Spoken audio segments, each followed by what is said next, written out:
Welcome to 24-Hour Sports. Don't forget to like, comment, and subscribe. As you are currently watching this video, we only 13.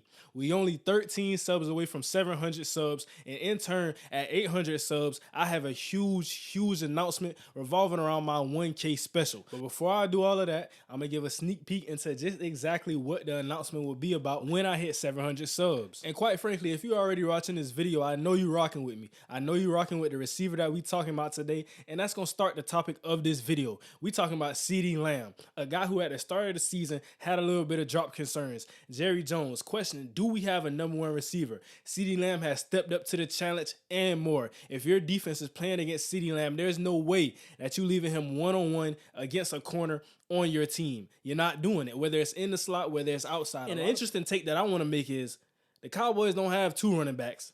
They got 3. Let's roll the tape. Okay, so this is the first play we have here. A guy that you're going to see me compare Ceedee Lamb to that I thought about when watching this film was Cooper Kupp. Cooper Kupp may be slightly bigger, but when I look at a skill set and what these receivers do, that's just who he reminds me of so much. Right here, we got one-on-one. And he threatens, once the Cowboys allow Ceedee Lamb to do more as far as showcasing his route running more dynamic routes, you're going to see even more just how good he is. But right here, the specific thing about this route, he runs it just like a stutter and go. And as soon as he eats up all of the cushion and gets the corner to commit to opening his hips, he sits it down. Wide open.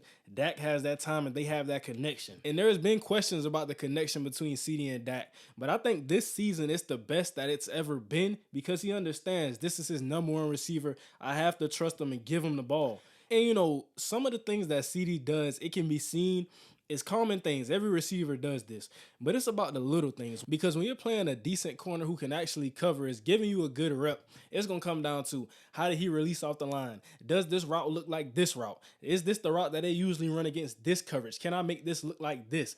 X, Y. What is the timing on this route? How do my shoulders look? Am I giving away my route? All of those things matter. And right here, Ceedee does a great job of making a lot of his routes look the same. And I want to break this down to the bottom. I want to break the logistics down of this play, why it's so special to me, even though it seems like a simple out route to the common eye. Right here, on the right side of the field, we have 2 corners playing man-to-man trail techniques. That's because we have a safety over the top, so we're going to try to funnel that off into him. And I'm pretty sure through multiple hours of film study, Dak and Ceedee have went through this. They've understood, okay, if I see that safety over the top and I know in this down and distance, in this situation, these corners are going to play trail technique, I'm going to cut this route off at a certain depth. And what this does, it gives Dak an easier throw to make to where the safety isn't concerning. And for the corner, he feels kind of comfortable in this trail position. And he's kind of looking to undercut things. But once Ceedee Lamb feels him on that back hip, he separates. And for Ceedee Lamb, I think he's really good at separating after he releases out of his break.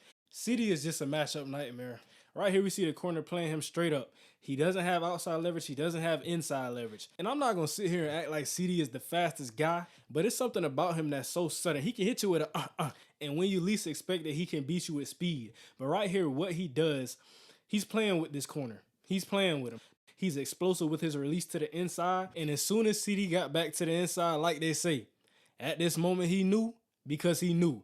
We see that hand. What you reaching for? Once we see the hands, the rep is already won because he's trying to get grabby, and Ceedee does a great job of not letting him get his hands on him, and then he just separates to the outside, gets up to the sticks, first down. And I see that the Titans were pressing him a lot of the night, but pressing him is not enough. You got to get hands on Ceedee Lamb. You got to get physical with him, because if you don't, he's a good enough route runner to make you pay, and he's doing that. He did this the entire game. Right here, what I want to say is he does a great job of manipulating the safety. He can start to get into this route anywhere at the 32, 33, but because he starts to get into the route at the 35, waiting until he doesn't feel that corner on his back hip anymore and the safety is to that outside hash, this allows Dak to give a good ball, and all Ceedee has to do is run under it. The safety is no way, unless you're one of the best, turn into this and make a play on this ball because you're beat. This is Ceedee Lamb matched up against Josiah Scott. And I think as we get into the playoffs, we going to either see teams try to bracket him, which they already do some of, rolling the entire coverage to his side, sending safety help in man coverage, or we either just gonna have to let our best corner follow him, and he gonna have to be a man in the slot. And right here, all my Philly diehard fans, let me know. I believe this is a botched coverage because I see the safety off the snap of the ball rolling to the middle of the field. I see James Bradbury covering the deepest guy on the outside third of that field. So I think right here, the objective of what the Cowboys wanted to do worked. They sneak Ceedee out of the slot to the outside third. They give Darius Slay some action with Noah Brown running that quick out. So he's either that or either the safety's out of position. Either way, Ceedee Lamb, like I said, he can still win with speed. Right here, he just runs open, and nobody can catch him. And then once he catches the ball, he put a move on him. 6. And speaking of contested catches, this is more of what I saw at Oklahoma. Right here, he doesn't necessarily win the rep as far as the route, but he just wants it more than the corner, and he going to get it. And this is why I say that Dallas has had a number one receiver emerge in Ceedee Lamb, because it's plays like this. For Dak to trust him to even throw this ball and for him to catch it, that's just showing that that's that number one man. And like I said, it's also important for receivers to be able to read coverage just as well as the quarterback, because right here he can keep gaining depth on this route. But once I see that safety leaning over towards the outside receiver, I'm just gonna get out of my break, get to the middle of the field, and make a catch where I got a lot of room. And this is why they call me a third running back for the Cowboys. Don't forget to subscribe on the video. If you're watching this video at this point right now, we probably done hit 700 subs. So let's get 800. We out.